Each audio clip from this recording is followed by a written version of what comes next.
lalapit sa matawag nga mahalo. Why have you chosen me?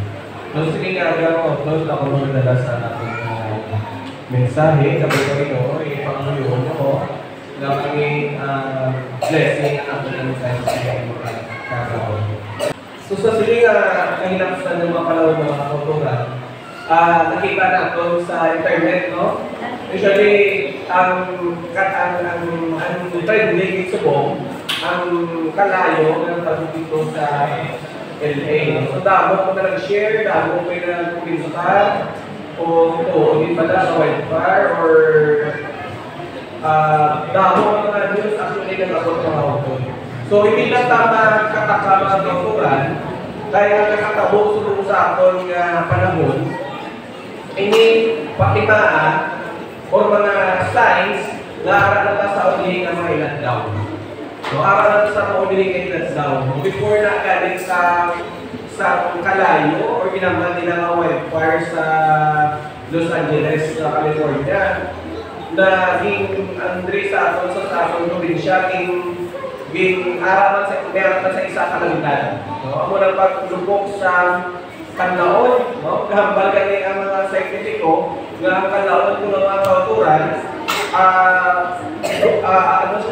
pakadto siya sa mas makusog kami ng paglubok. Kaya niyang crater, nagbuka-buka niya, kumbaga ang lips ng kanlaon, doon nagkalakrak na mga kauturan. So, pakimaan, nga may arap sa pala-aputong na paglubok, no?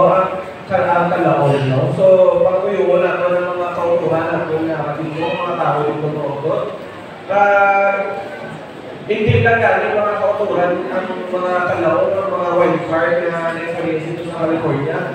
Sa ibang lugar, wala ka na-cover sa news, may mga baha, may mga abnormal mga kalabon mga utot.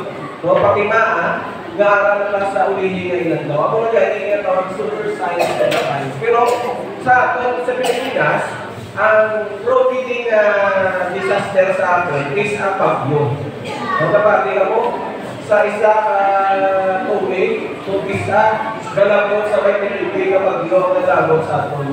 Kagambag ka niya mga siyensya sa sining 2 weeks of 2025, may arap pala doon na pangusog na bagyo. Pusog pa ko sa ilandang, ako tutubunin na mga butuhan.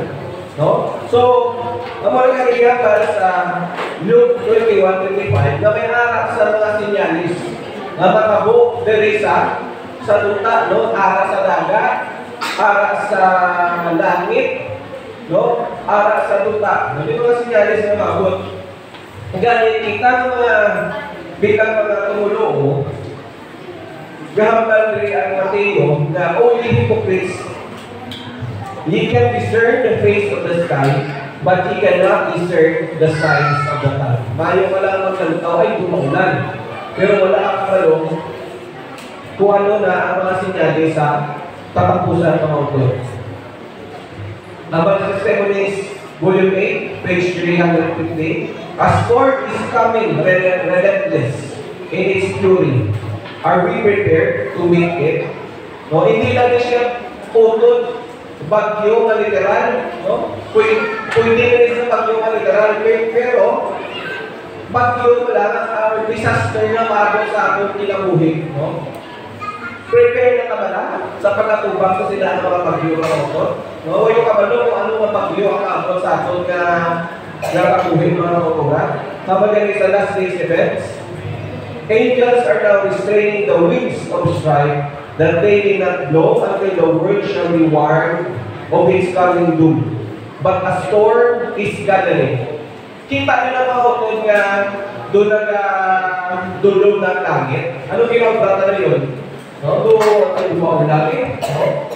Hambal na yun. The storm is gathering, ready to burst upon the earth, and when God shall bid His angels loose the wind, there will be such a scene of strife as no pen can picture. May harap na makabunga kalamidan na miskan i-drawing mo, hindi mo na-drawing mga utod. So, ano yung nakakapaskog na bagong na storm sa atong mga kautuhan, sa mga tumulong ko, hindi sa kalimutan ng utod, naman sa Prophet means we are standing on the threshold of the crisis of the ages. Aral na tayo sa big na utod. No? Kung mag-aaral na tayo sa limit, lapit na lang big. No?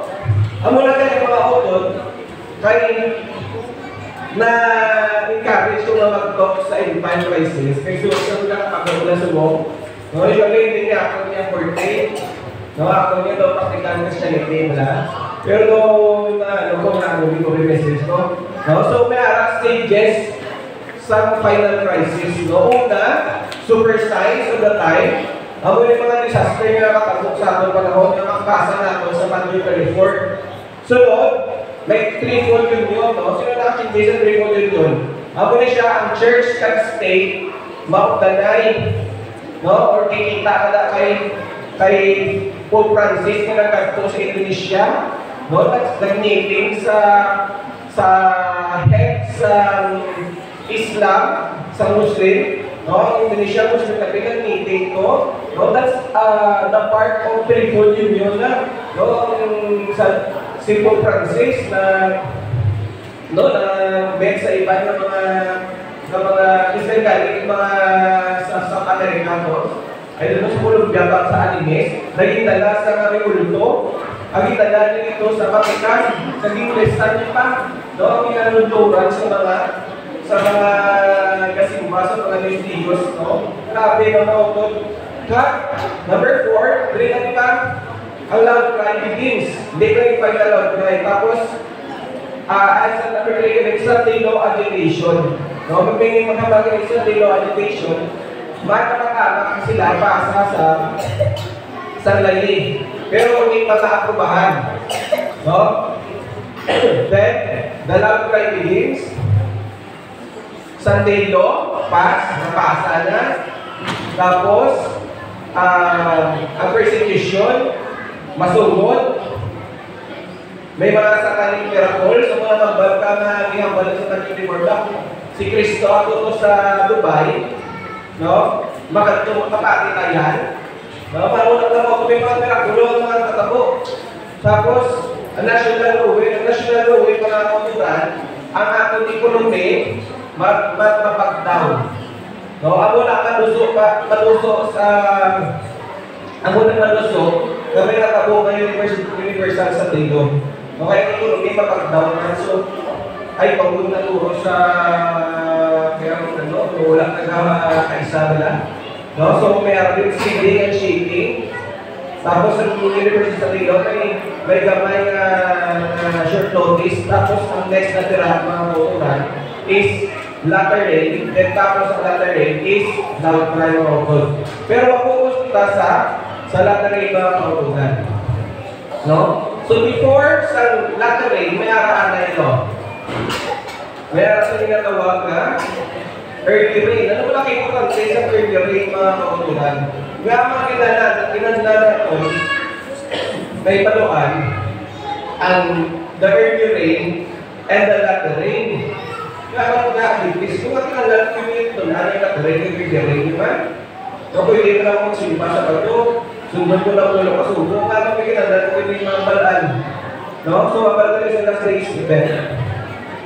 We need to be sure that when the Holy Spirit is poured out, those who did not receive and appreciate the early rain, kung wala mo ito, na-appreciate ang early rain, you will not see or understand the value of the latter rain. Hindi mo mapalyo or manchilihan ang latter rain. So, anong imala ang latter rain mga utod? Ang latter rain, the latter rain is ripening Earth's harvest. No?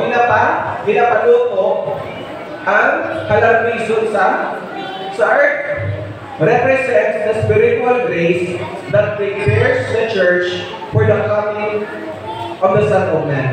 But unless the former rain has fallen, there will be no life, the green blade will not spring up. Ako na mga utod, sa analogy sa tanong pala, kung nagtanong ka sa liso, kung wala ang former rain, ang nauna na patubig,